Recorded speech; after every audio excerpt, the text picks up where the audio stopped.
Perkenalkan, nama saya Supat Midiansari, NIM 1993056, Prodi Farmasi semester 4 tingkat 2, dosen pengampu Apoteker Muhammad Sidrotullah MSc. Percobaan 5. Identifikasi metabolit sekunder dengan menggunakan kromatografi lapis tipis.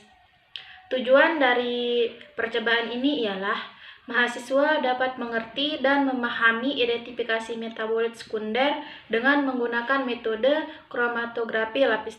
Landasan teori. Pengertian metabolit sekunder. Metabolit sekunder adalah senyawa metabolit yang tidak esensial bagi pertumbuhan organisme dan ditentukan dalam bentuk spesifik atau berbeda spesies. Fungsi metabolit sekunder adalah untuk berinteraksi dengan lingkungan yang kurang menguntungkan, misalnya untuk mengatasi hama dan penyakit menarik polinator atau sebagai molekul. Selanjutnya yaitu pengertian kromatografi lapis tipis. Kromatografi lapis tipis adalah salah satu metode pemisahan komponen menggunakan fase diam berupa plat dengan lapisan bahan adsorben inert. KLT merupakan salah satu jenis kromatografi analitik. KLT sering digunakan untuk identifikasi awal karena banyak keuntungan menggunakan KLT ini.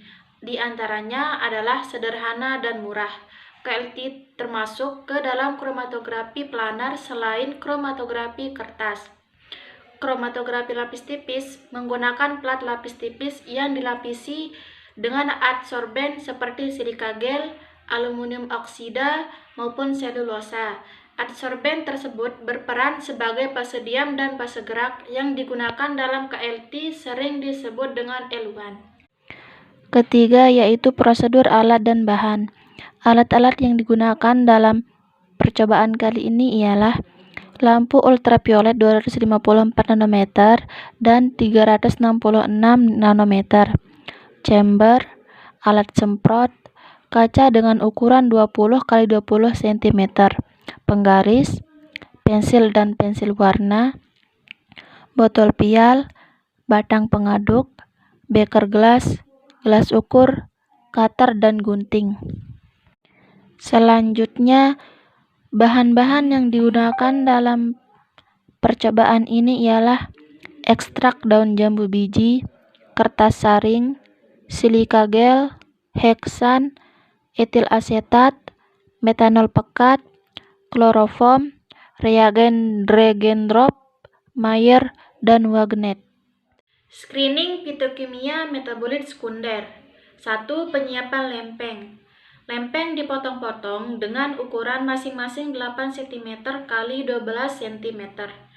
Diberi batas atas 0,5 cm dan batas bawah 1 cm menggunakan pensil.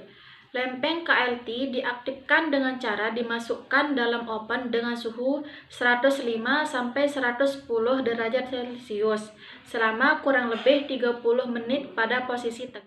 Kedua yaitu penyiapan sampel. Diambil sedikit ekstrak kering atau kental daun jambu biji. Kemudian ekstrak dilarutkan dengan etanol 70% agar membentuk larutan bening yang berwarna. Setelah itu, pial ditutup dengan menggunakan aluminium foil. 3. Pembuatan eluan. Disiapkan beberapa jenis pelarut, dibuat perbandingan 2 atau lebih pelarut yang dapat dicampur. Contohnya, pelarut nonpolar, yaitu heksan dan etil asetat dengan perbandingan 7:1 serta 5:1. Kedua, pelarut semipolar, yaitu kloroform, metanol, dan air dengan perbandingan 1:2:1. Ketiga, yaitu pelarut polar, seperti metanol dan kloroform dengan perbandingan 1:1 serta metanol dan air dengan perbandingan 1:1. Keempat yaitu penjenuhan chamber. Penjenuhan dengan pelarut atau fase gerak. Tujuan dari penjenuhan chamber yaitu untuk mencegah terjadinya penguapan pelarut pada KLT selama proses elusi yang dapat memperlambat proses elusi serta menyebabkan terjadinya pelebaran spot dan menghilangkan kelembaban air dalam chamber. Dengan cara kerja, yaitu dimasukkan 4-5 mili eluen ke dalam chamber dan kertas saring ke dalam chamber.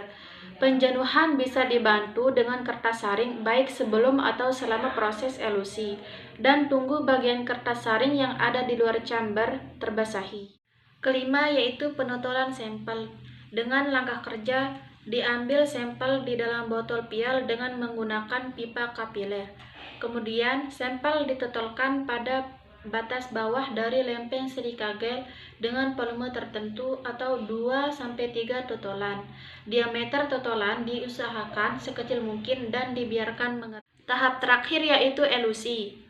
Dengan langkah kerja, lempeng yang telah ditotolkan ekstrak, kemudian dimasukkan ke dalam chamber atau bejana yang telah dijenuhkan dengan eluen pada posisi tegak dan bagian tepi bawah tercelup dalam fase gerak, tetapi totolan tidak sampai terendam. Chamber atau bejana ditutup rapat dan fase gerak dibiarkan merambat hingga batas jarak rambat yang telah ditentukan.